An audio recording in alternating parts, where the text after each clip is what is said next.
Hey guys, my name is Massimo, and today I want to take a look at a game called Nosgoth. At first glance, this looks like your average shooter. You have two different teams, they all have different classes, and the name of the game is to work together to win the round. You know, your standard competitive shooter.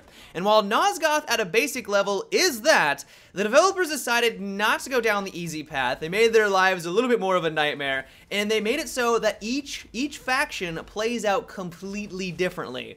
So to start off, you can either play as the humans or the vampires. The human faction plays out like a normal third-person shooter does, where you have all these cool weapons like crossbows, grenade launchers, and pistols, and the name of the game is accuracy. While if you're a bloodsucker, you have no ranged abilities at all, no ranged weapons, and the only way that you can kill someone is by melee attacks or through your, the different abilities that they give you.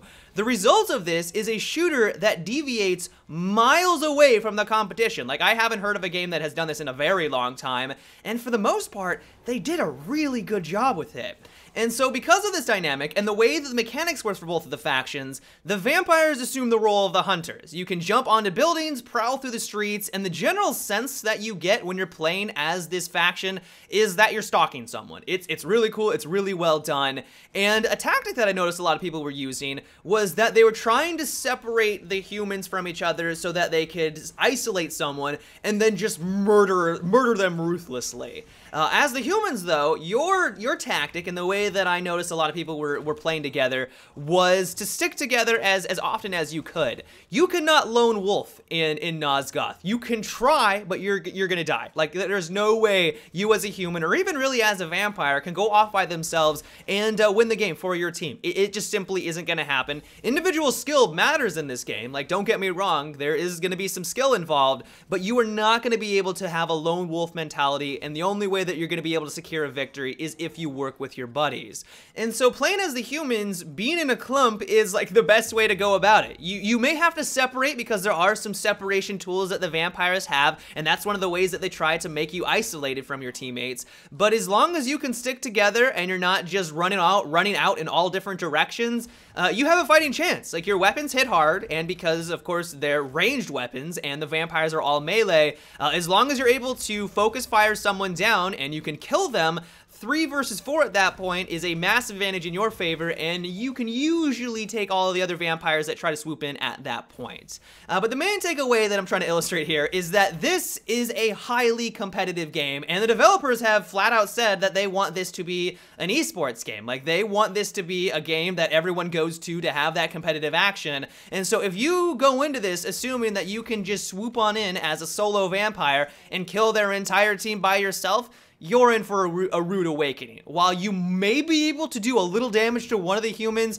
they're all gonna gang up on you, murder you in just a half a second, and now you're dead. They're one step closer to winning the round if you're playing on Team Deathmatch or something like that, and you've essentially accomplished nothing, and you've just been a hindrance to your team. Nosgoth is a highly team-oriented game.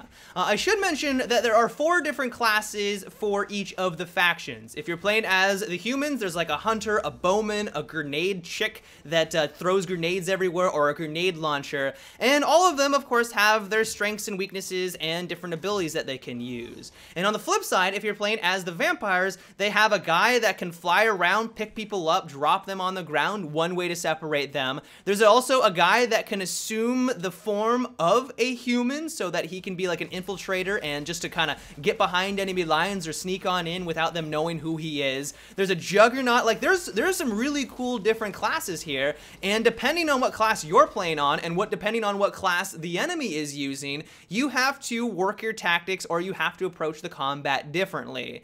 But overall, I would say that the combat is a hell of a lot of fun. It's definitely unique because of the 2 different factions and the way that both of the factions have to play out. But the one problem I have with it is that because of these differences and because of the melee systems of the vampire, it's a little bit easier, or there's less skill involved when you're playing as that faction.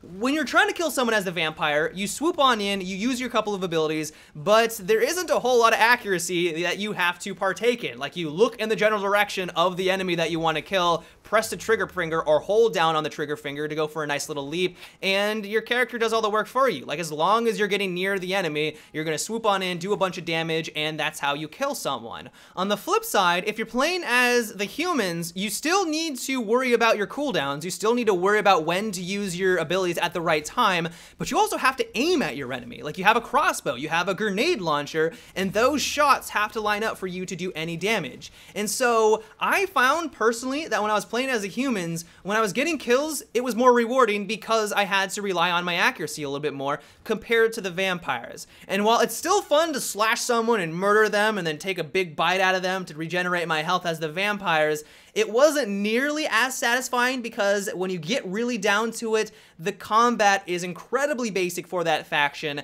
and so I'm not 100% sold on the way that they've gone about the melee combat. This is an early access, so I'm assuming that they're going to be making tweaks over the next couple of months. Who knows when this is actually going to launch, but that was my biggest critique with the combat system. One thing that I have to commend them on, though, is the way that they've gone about their payment structure. For the first couple hours, I unlocked a bunch of the classes with their little token system, and then when I went to the store section to see what I could unlock with these classes with my in-game currency, I quickly realized that everything is a side upgrade. All of the weapons, all of the abilities will do slightly different things from the base class weapons and stats and abilities and things like that, but it's not going to give you an inherent advantage on the battlefield. And so if you go against someone who has spent some money on Nosgoth, they put down $20, they put down $60, while they may have more variety there, they may have more of a selection on the abilities that they can use and the different weapons that they can use, for the most part, they're not going to be able to mop the floor with you because they don't have the ability to buy like the nuke and all you have is a pea shooter.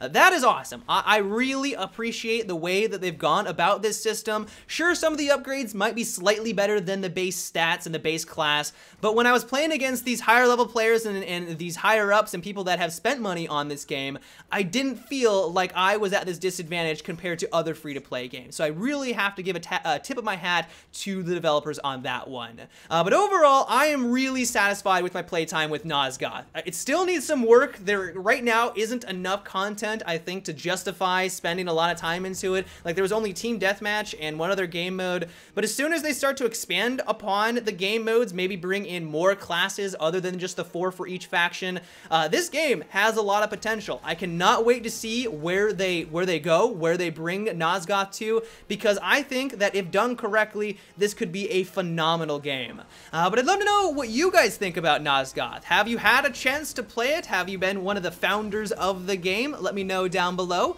But until tomorrow, have a good one and take it easy.